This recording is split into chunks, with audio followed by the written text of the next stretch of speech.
Matt, it's going to be interesting going forward in regards to the blend of transfer portal versus traditional recruiting, because if you look at the transfer portal rankings, as I alluded to off the top, USC stands at number 1. Now, of course, this is a new coach at a new program putting things together. So there's a trend at the top of the transfer portal rankings of new coaches like Lincoln Riley, like Brent Venables, like Brian Kelly, of course, trying to turn over a roster and make it what they envision it to be. But we'll see as they move into settling in with their roster and their program if the transfer portal is quite as prominent for them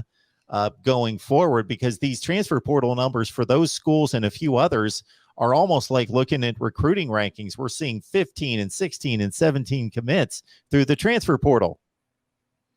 And I think the main point to note here is that for all the coaches you mentioned, they're all in transitional situations. So in the midst of a transition,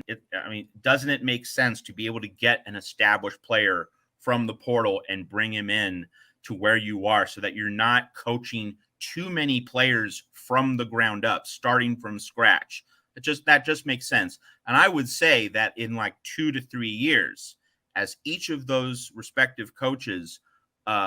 gets more of a foundation, gets a firmer footing at their program, and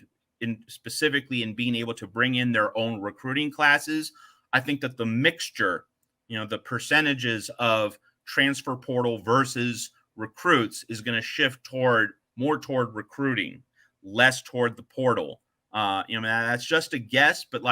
I'd say after 2 or 3 years, you would see the roster composition move in the direction of recruiting. And you're going to see,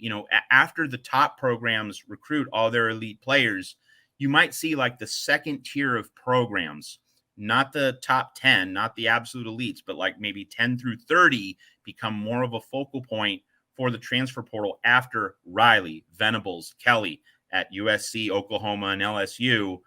establish their base and become much more comfortable recruiting in their new areas and being able to, get in a series of recruiting classes and establish the rhythm and the patterns that they want.